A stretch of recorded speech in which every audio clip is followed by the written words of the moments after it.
तो ये कहानी है ठाकुर का कुआं, मुंशी प्रेमचंद्र जी के द्वारा।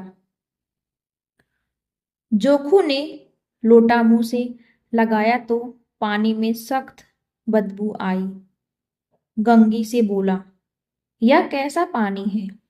मारे बांस के पिया नहीं जाता, गला सूखा जा रहा है और तू सड़ा पानी पिलाए देती है। गंगी प्रतिदिन शाम पानी भर लिया करती थी।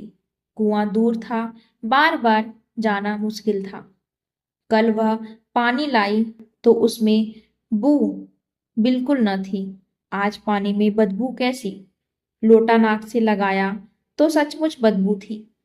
जरूर कोई जानवर कुएं में गिरकर मर गया होगा। मगर दूसरा पानी आवे कहाँ से? ठाकुर के कुएं पर कौन चढ़ने देगा? दूर से लोग डांट बताएंगे। साहू का कुआं गांव के उस सिरे पर है, परंतु वहां भी कौन पानी भरने देगा? कोई तीसरा कुआं गांव में है नहीं। जोखू कई दिन से बीमार है। कुछ देर तक तो प्यास रोके चुप पड़ा रहा, फिर बोला, अब तो मारे प्यास के रहा नहीं जाता। ला थोड़ा पानी नाक बंद करके पी लूं। गंगी ने पानी न दिया। खराब पानी से बीमारी बढ़ जाएगी, इतना जानती थी, परंतु यह न जानती थी कि पानी को उबाल देने से उसकी खराबी जाती रहती है। बोली, यह पानी कैसे पियोगी?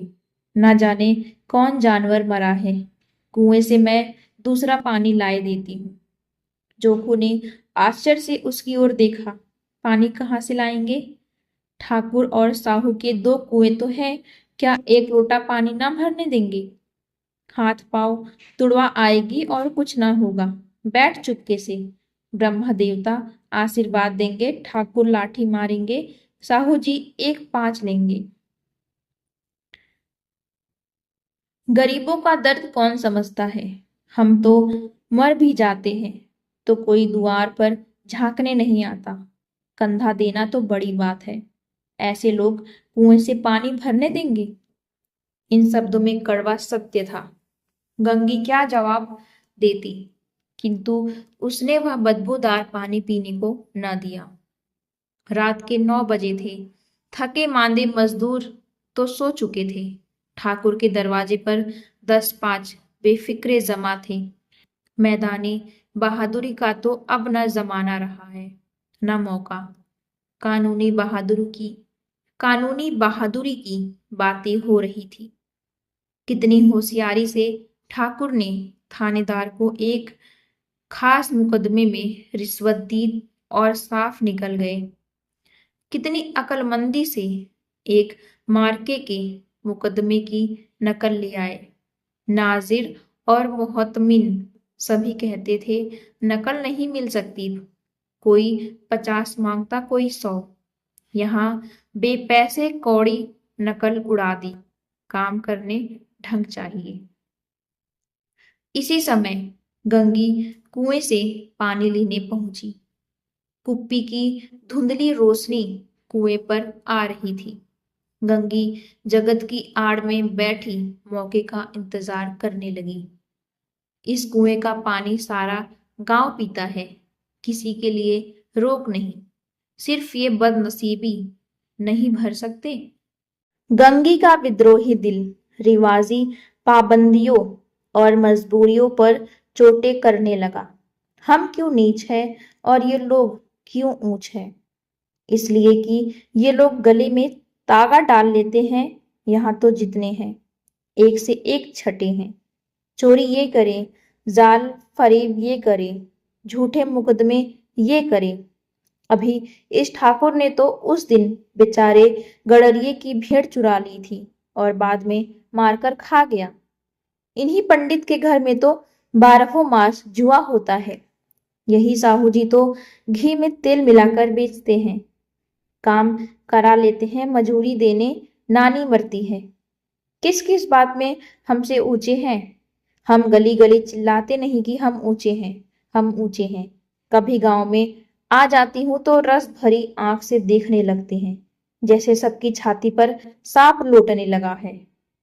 परंतु घमंड यही कि हम ऊंचे हैं।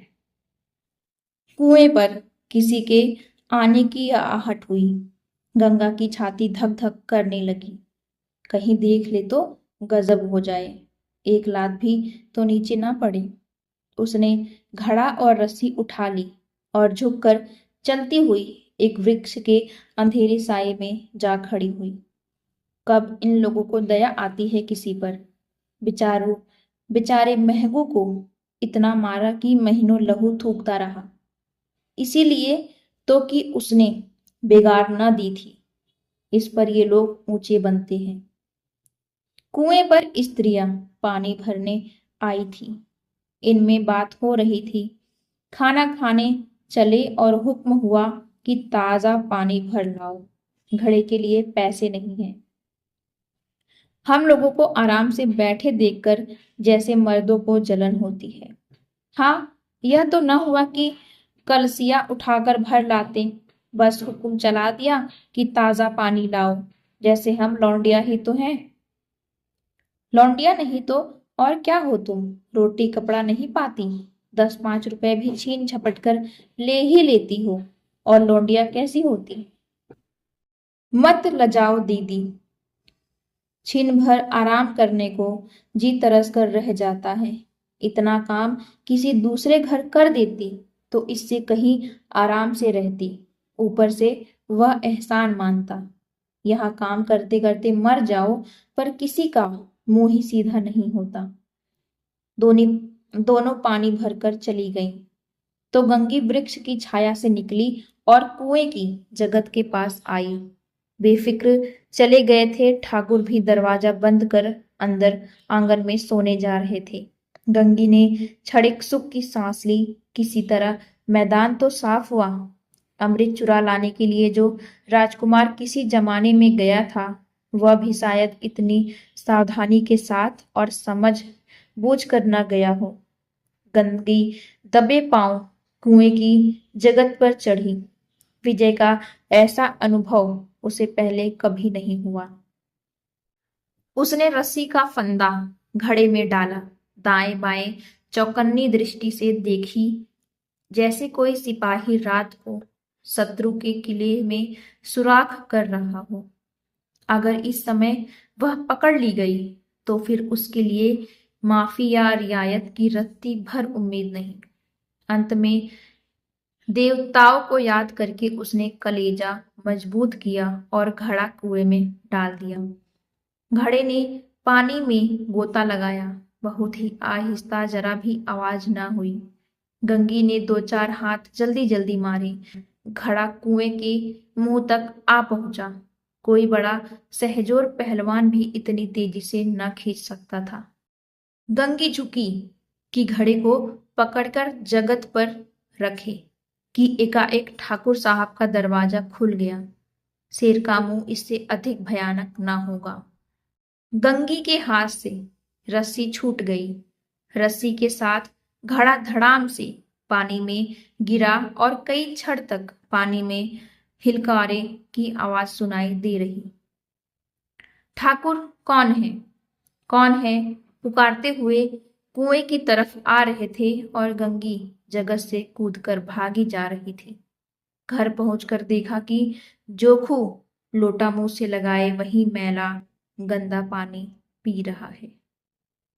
तो ये कहानी ठाकुर का कुआं मुंशी प्रेमचंद्र जी के द्वारा लिखा गया, जो बताता है कि कैसे एक गरीब शूद्र परिवार को पानी तक नहीं मिलता है किसी बड़े घराने से या फिर किसी बड़े घराने के कुएं के आसपास से। इस कहानी को पढ़ते वक्त मुझसे कई गलतियां हुई हैं, उसे माफ करिएगा और आने वाली कहानियों को सुनने के लिए चैनल को सब्सक्राइब करिए और वीडियो को लाइक करिए और शेयर भी करिए। Thank you.